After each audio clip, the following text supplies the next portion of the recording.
신앙생활을 시작하면서 자꾸만 던지게 되는 질문이 하나 있습니다. 그것은 왜? 라고 하는 질문입니다. 그러니까 이런 거지요.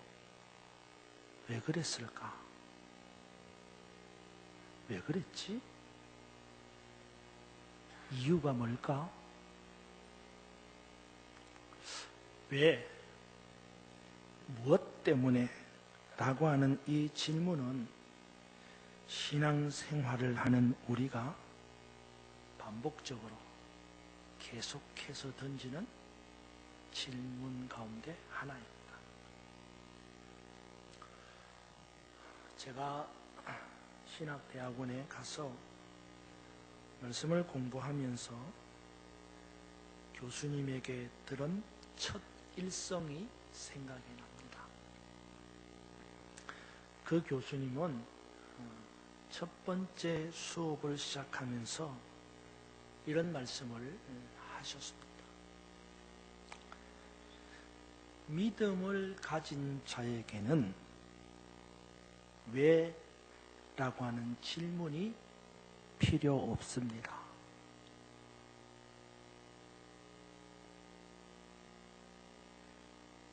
다시 한번, 믿음을 가진 사람에게는 왜? 라고 하는 질문이 필요 없습니다. 그러면서 계속해서 이런 말씀을 하셨습니다. 그러나 여러분은 지금 학문을 하는 분들입니다. 학문을 하는 사람의 자세는 왜? 라고 하는 질문을 계속해야 합니다. 우리 신학교회 교훈은, 그러니까 제가 다닌 그 장로의 신학대학의 교훈은 경건과 학문입니다. 그러기에 여러분이 이 신학교에 와서 학문을 계속하는 동안에는 왜? 라고 하는 질문을 계속해서 반복적으로 던져야 합니다. 하지만 이 신학교를 졸업하고 나가서는 더 이상 왜? 라고 하는 질문을 던지지 마십시오. 그 이유는 여러분이 만나게 되는 사역의 현장은 학문의 현장이 아니라 신앙의 현장이기 때문입니다.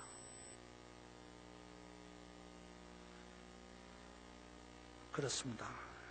교수님의 말씀이 옳습니다.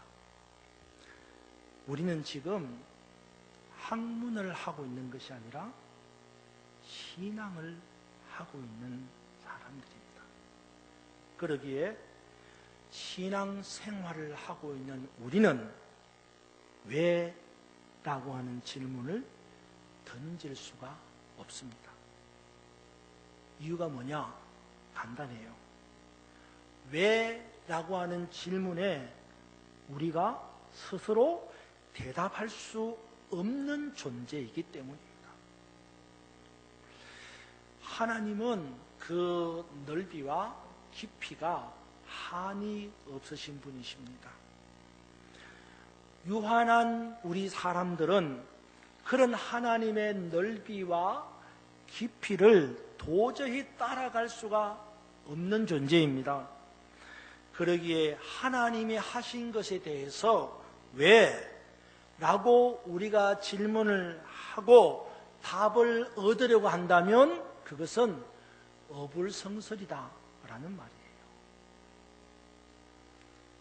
그런데 그럼에도 불구하고 우리는 신앙생활의 현장에서 계속해서 반복적으로 왜? 라고 하는 질문을 던집니다. 왜? 뭐 때문에 그러지? 이유가 뭐야? 왜 그러실까? 왜 그랬을까? 이유가 뭘까? 만약에 이런 질문을 계속하는 우리가 진심으로 이 질문에 대한 답을 얻고자 한다면 그 대답은 하나밖에 없습니다. 그것은 바로 순종하라 입니다. 그러니까 하나님께서 왜 그랬을까? 하나님께서 왜 그렇게 하셨을까? 라고 하는 이 질문을 우리 신앙의 사람들이 계속해서 반복해서 한다고 할 때에는 그 질문에 대한 유일한 대답은 순종하라 라는 것입니다. 왜 그렇게 하셨을까? 순종하라고. 오늘 우리가 읽은 창세기 본문의 내용은 하나님께서 천지를 창조하시는 장면 중에서 사람을 만드시는 것과 그 다음에 그 사람이 거할 수 있는 에덴 동산을 만드시는 장면이 기록되어져 있습니다. 사실 제가 화우링이 너무 생기는데 조금 낮춰주세요. 조금만, 아주 작게만. 제가 성경 공부반을 하면서 성경 통독반을 연초에 했습니다. 그때의 창세기를 이야기하면서 말씀을 드렸었는데 오늘 우리가 창세기 2장을 읽었지 않습니까? 창세기 2장의 내용이 뭐냐 그러면 천지를 창조하시는 이야기입니다. 그렇죠? 우리가 방금 읽었잖아요. 그런데 창세기 1장의 내용은 뭘까요? 네? 보셔야 합니까? 창세기 1장 1절에 뭐라 그래요? 태초에 하나님이 천지를 그래요. 그럼 창세기 1장의 내용이 뭐예요? 천지 창조 이야기. 그러면 창세기 1장도 천지 창조 이야기고 창세기 2장도 천지 창조 이야기입니다. 같은 내용이에요. 왜 이렇게 반복했을까요? 네? 같은 내용이면 하나만 쓰면 되지 뭐 1장도 쓰고 2장도 쓰고 왜 이렇게 반복했을까요? 왜 그랬을까요? 재밌어요. 여러분 창세기 1장을 보면 하나님이 천지를 창조하신데 주어가 누구예요? 주어 하나님이에요. 하나님이 그래서 창세기 1장의 천지 창조의 주어는 하나님이세요. 그러면 창세기 2장에서의 천지 창조의 주체는 누구예요? 거기는 하나님이 아니에요. 뭐예요? 여호와 하나님이에요. 여호와 하나님. 여러분 창세기 2장을 보면 우리가 읽을 때 뭐라 그랬어요? 여호와 하나님이 이렇게 읽어요. 그럼 목사님 창세기 2장 1절로 3절까지는 하나님인데요. 맞아요. 창세기 2장 1절로 3절까지는 하나님인데 그 1절로 3절까지는 하나님이 뭘 만드시는 거예요? 제7일의 활동을 하시는 거예요. 그러니까 창세기 1장 1절로 시작해서 1장 31절로 끝나는 게 아니라 창세기 1장 1절로 시작해서 2장 3절까지 천지 창조가 이루어지는 거예요. 그리고 2장 4절로부터 다시 여호와 하나님의 천지 창조 이야기가 기록된 거예요. 그러면 하나님이 만드신 거하고 여호와 하나님이 만드신 거하고 각자 다르냐? 같은 거예요. 이런 겁니다. 여러분이 저를 부를 때 뭐라고 불러요? 임 목사님 이렇게 부르잖아요. 뭐 님자를 붙이든 말든 간에 어쨌든 간에 그죠? 그러면 여러분은 일단 저희 집에 가면 저희 아들이 저보고 뭐라 그랬어요? 아버지 그러죠. 우리 집 사람이 날 보고 뭐라 그래요? 여보 그러죠. 한 사람을 놓고 임 목사님 부르기도 하고 한 사람을 놓고 아버지 부르기도 하고 한 사람을 놓고 여보라고 부르기도 하는 거예요. 똑같은 사람인데. 마찬가지예요. 똑같은 하나님인데 어떤 사람은 하나님이라고 부르기도 하고 어떤 사람은 여호와 하나님이라고 부르는 거예요. 그래서 창세기 1장 1절로 2장 3절까지는 하나님이라고 부르는 사람들이 천지창조 이야기를 기록한 거예요. 2장 4절로 2장의 전체 내용의 천지창조는 누가? 여호와 하나님이라고 부르는 사람들이 기록한 거예요. 같은 내용인데도 그렇게 기록한 거란 말이에요. 그래서 왜?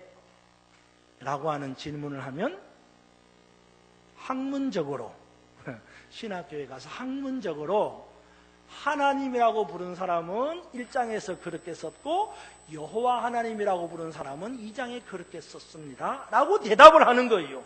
왜? 라고 물어보면 학문적으로. 그래서 그 학문의 근거가 뭐냐 하면 여러분이 듣기에 좀 생소할지 모르지만 문서설이라는 거예요. 이거는 제가 만든 게 아니라 신학자들이 공부하고 연구해서 만든 학문이에요. 그 문서설에 의하면 창세기 1장 1절로 2장 3절까지는 같은 사람이 만든 창세기 이야기고 창세기 2장 4절로부터는 또 다른 사람들이 만든 창조 이야기다라는 문서설의 이야기입니다. 그래서 왜 이렇게 반복해서 기록한 거지? 라고 말할 때에 학문적으로 설명이 가능한 거예요. 어쨌든 여기에서도 우리는 창세기 2장에서도 우리는 왜라는 질문을 가끔씩 하게 된다는 말입니다. 무슨 말이냐 하면 이런 거예요. 하나님께서 에덴 동산을 만드시면서 왜 선악을 알게 하는 나무를 만드셨을까? 그런 질문을 한다는 거예요. 여러분은 그런 질문을 해본 적이 없으세요? 네? 저는 저 자신도 그런 질문을 했고요. 또 제가 교육전사 시절에도 청년들이나 학생들이 저에게 물어보는 거예요. 왜 하나님이 에덴 동산을 만드실 때 선악과를 만들어가지고 이런 질문을 하는 거예요. 왜 만드셨느냐고. 네? 여러분 9절을 한번 보시기 바랍니다. 같이 한번 읽겠습니다. 9절 시작. 여호와 하나님이 그 땅에서 보기에 아름답고 먹기에 좋은 나무가 나게 하시니 동산 가운데에는 생명나무와 선악을 알게 하는 나무도 있더라. 아멘. 그렇습니다. 하나님께서 사람을 창조하시고 그 사람들이 거할 수 있는 에덴 동산을 만드셨습니다.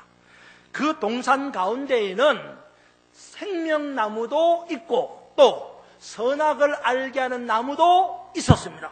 그러니까 하나님께서 에덴 동산을 만드시고 그 동산 가운데에 생명나무와 선악을 알게 하는 나무를 만들어 두셨다라는 것입니다. 그래서 우리는 그런 질문을 하는 거예요. 하나님은 왜 선악을 알게 하는 나무를 만들어서 에덴 동산에 두셨을까? 왜? 차라리 만들지 않았더라면 하나님께서 차라리 선악을 알게 하는 나무를 만들어 두시지 않았더라면 우리가 그 실과를 먹지도 않았을 것이고 사람이 더 이상 불행해지지도 않았을 것인데 왜 그걸 만드셔가지고 여러분 16절 17절 한번 봅시다. 같이 읽겠습니다. 16절 17절 시작. 여호와 하나님이 그 사람에게 명하여 이르시되 동산 각종 나무의 열매는 네가 임의로 먹되 선악을 알게 하는 나무의 열매는 먹지 말라. 네가 먹는 날에는 반드시 죽으리라 하시니라. 아멘. 그렇습니다. 보세요. 만들어 놓고 먹지 말라고 하신다면 차라리 만드시지를 말지 왜 만들어 놓으시고 괜히 만들어 놓고 먹지를 못하게 하고 그리고 막상 먹으니까 죽으리라고 하고 왜 하나님은 도대체 선악을 알게 하시는 나무를 만드신 거냐? 그런 질문을 한다는 거죠. 근데 꼭 그런 질문을 한다면 꼭 그런 질문을 한다면 오늘 저나 여러분은 믿음의 사람이잖아요. 신앙의 사람이잖아요. 그러니까 신앙의 사람에게는 그런 질문이 필요 없어요. 왜? 라는 질문이 필요 없단 말입니다. 그런데 꼭 굳이 왜? 라는 질문을 한다면 그 대답은 한 가지라는 거예요. 딱 하나밖에 없다는 거예요. 뭐라 그랬어요? 뭐 하라? 순종하라. 하나님께서 왜 선악을 알게 하는 나무를 만드셨을까? 뭐 하라고? 순종하라. 주석을 보면 신학자들의 생각이 이렇습니다. 잘 들으세요. 주석을 보면 신학자들의 생각이 이런데 뭐냐면요, 에덴 동산에 있는 선악을 알게 하는 나무란, 에덴 동산에 있는 선악을 알게 하는 나무란 실제로 그 나무 자체가 선악을 알게 하는 특징이 있는 나무다 라고는 생각하지 않는다는 거예요. 그러니까 하나님께서 실제로 한 나무를 만드셨는데 그 나무의 실과를 따먹으면 실제로 선악을 분별하는 능력이 생긴다, 그런 생각을 신학자들은 하지 않는다는 거예요. 그러면 신학자들은 이 선악을 알게 하는 나무를 두고 신앙을 하는 우리들에게 어디에 강조점을 두어야 하는가, 무엇에 강조점을 두어야 하는가를 가르치고 있다라는 말이에요. 그러니까 하나님께서 에덴 동산을 만드시고 그 동산 가운데 생명나무와 선악을 알게 하는 나무를 만들어 두셨다라고 하는 것은 실제로 그 나무가 선악을 알게 하는 그런 능력이 있는 나무라기보다는 하나님의 금령이 뭐예요? 하지 말라는 명령이에요. 이 하나님의 명령, 하나님이 하지 말라고 하는 이 금령에 초점이 있다, 이런 말이에요. 그래서 16절, 17절에 나온다 이 말이에요. 여러분 16절, 17절 보세요. 다시 한번 제가 읽습니다. 여호와 하나님이 16절, 여호와 하나님이 그 사람에게 명하여 이르시되, 여호와 하나님이 그 사람에게 뭐하여? 명하여. 무슨 말입니까? 하나님이 사람에게 명령하셨다는 거예요. 그럼 무슨 명령을 하셨느냐? 동산 각종 나무의 열매는 네가 임의로 먹되 선악을 알게 하는 나무의 열매는 먹지 말라. 네가 먹는 날에는 반드시 죽으리라 하시니라. 그렇습니다. 하나님은 자기 백성인 사람을 만드셨습니다. 그리고 그 백성에게 이런 것은 하고 저런 것은 하지 마라 라고 명령하신 거예요. 그래서 하나님께 사람을 만드시고 그 사람에게 동산에 있는 모든 나무는 먹어도 된다. 그러나 이거는 먹지 마라 라고 명령하셨다라는 말입니다. 그러므로 이것은 중요한 초점이 어디에 있느냐 하면 선악을 알게 하는 나무의 존재가 중요한 게 아니에요. 왜 하나님이 그걸 만드셔가지고, 왜 하나님이 그걸 존재하게 만드셔가지고, 그게 아니란 말입니다. 이것의 중요한 관점, 초점은 하나님의 명령, 이런 것은 하고 저런 것은 하지 말라라고 하는 하나님의 명령에 초점이 있다 이 말입니다. 여러분 한번 생각해 보세요. 만약에 우리의 생각과 질문대로 하나님께서 선악을 알게 하는 나무를 만들지 않았다고 생각해 봅시다. 네? 그러면 우리는 더 이상 불행해지지 않았을까요? 네? 우리가 이런 질문하는 이유가 있잖아요. 왜 하나님이 선악과를 만드셔가지고 우리가 불행하게 됐다는 거예요. 그러면 만약에 하나님께서 선악을 알게 하는 나무를 만들지 않았으면 그러면 우리는 불행하지 않았을까요? 죄를 짓지 않았을까요? 아닙니다. 선악을 알게 하는 그 나무가 없었다 할지라도 우리는 하나님이 만드신 다른 명령을 지키지 않으므로 여전히 죄 가운데 있게 되고 불행한 사람이 되는 거예요. 그러니까 이것의 중요한 초점은 선악을 알게 하는 나무를 왜 만들었느냐 라고 하는 선악을 알게 하는 나무의 존재 유무를 말하는 것이 아닙니다. 하지 말라 라고 하는 하나님의 명령, 하나님의 금령에 중요한 초점이 있다. 이것은 아주 중요한 부분입니다. 하나님은 왜 선악을 알게 하는 나무를 만들어서 라고 하는 관점은 사람의 모든 불행에 대한 책임을 누구에게? 하나님에게 전가하는 거예요. 그러니까 하나님이 선악을 알게 하는 나무를 안 만드셨으면 사람이 선악을 알게 하는 나무의 열매를 먹을 일도 없었을 것이고, 그러면 사람은 더 이상 죄도 안 짓고 불행하지도 않았을 것인데 왜 하나님은 선악을 알게 하는 나무를 만들어가지고 라는 생각을 하면서 사람의 모든 불행의 원인을, 책임을 하나님께 돌리는 거예요.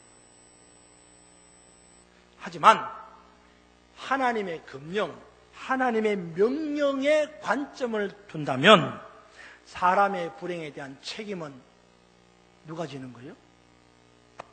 내가 지는 거예요. 우리 스스로가 지는 거예요.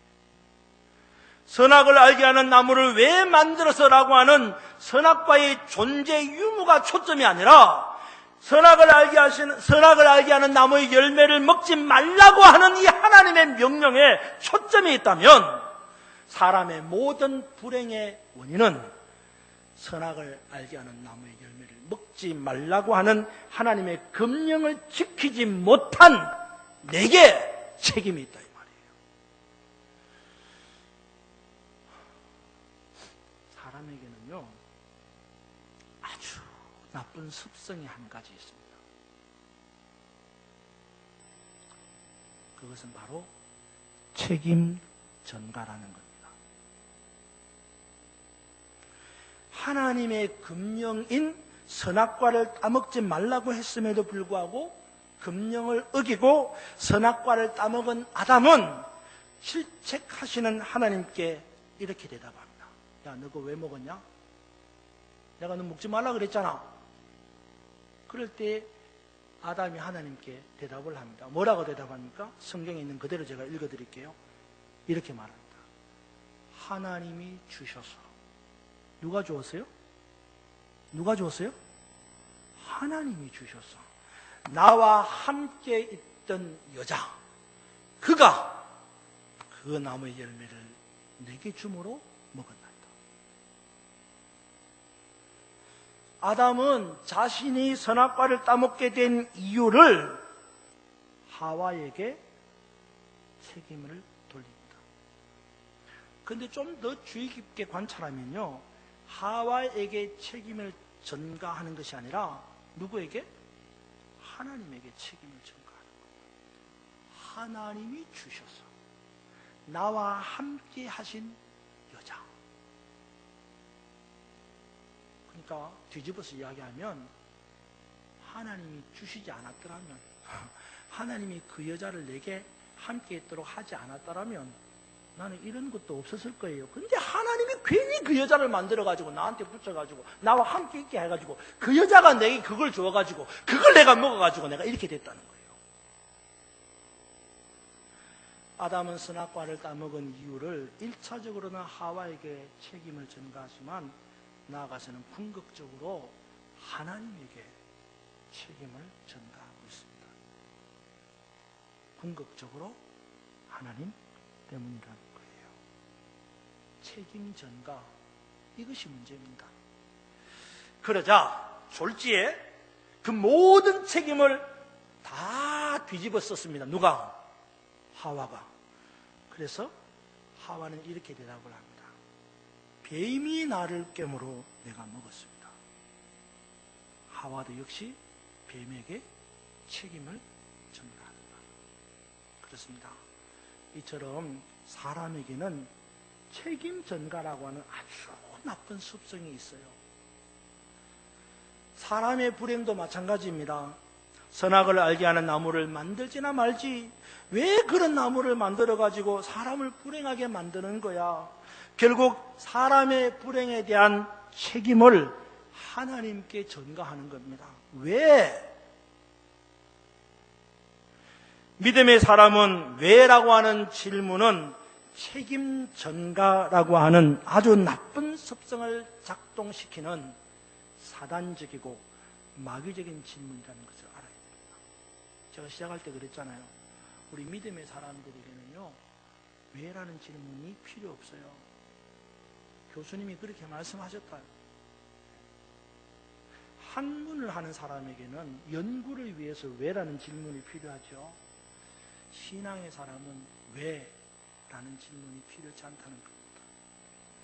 우리 믿음의 사람들은 이런 질문을 하지 않아야 합니다. 만약에 우리 믿음의 사람들에게 이런 질문이 생긴다면, 그래서 꼭 그 질문에 대한 대답을 해야 될 상황이라면 그때는 뭐라고요? 왜? 그러면 뭐라고요? 순종하라. 하나님은 왜 선악과를 만들어가지고, 그러면 뭐라고요? 순종하라. 그러고 보면 이 창세기의 중요한 관점이 드러납니다. 창세기의 중요한 관점이 뭐냐 그러면요, 순종입니다. 여러분, 우리가 창세기 1장에 대한 이야기를 잠깐 언급을 했지만, 여러분이 알다시피 창세기 1장에는 우주 만물을 창조하시는 하나님의 이야기가 기록되어 있습니다. 근데 하나님이 우주 만물을 창조하실 때 뭐로 창조하셔요? 말씀으로. 그래서 하나님이 말씀하시니까 피조물이 창조되어지는데 어떻게 창조되어집니까? 그대로 되니라. 그러니까 하나님이 말씀하시니까 그대로 되는 순종을 통해서 피조물이 만들어지는 거예요. 그렇습니다. 성경의 모든 내용은 순종을 말하고 있습니다. 창세기를 지나서 출애굽기를 봅시죠. 여러분, 출애굽기를 보면 이스라엘 백성들이 애굽을 탈출하지 않습니까? 홍해를 건너가죠. 홍해를 건너가서 첫 번째 만나는 시험이 뭐예요? 사흘 길을 다녔는데 마실 물이 한 방울도 없었습니다. 그러다가 물을 만나기는 만났지만 그 물이 어떤 물이에요? 쓴 물입니다. 마실 수 없게 되었어요. 그럴 때에 이스라엘 백성들은 원망을 했습니다. 뭐라고 원망합니까? 모세 때문에 우리가 죽게 되었다. 모세에게 책임을 전가하는 거예요. 그러자 하나님은 한 나무를 지시하시고 모세가 그 나무를 물에 던졌더니 물이 달아져서 마실 수 있는 물이 되었습니다. 자, 그 다음이 중요해요. 그리고 난 다음에 하나님은 이스라엘 백성들에게 뭐라고 말씀하시는지 보세요. 여러분 찾아서 보십시오. 출애굽기 15장을 찾아보십시오.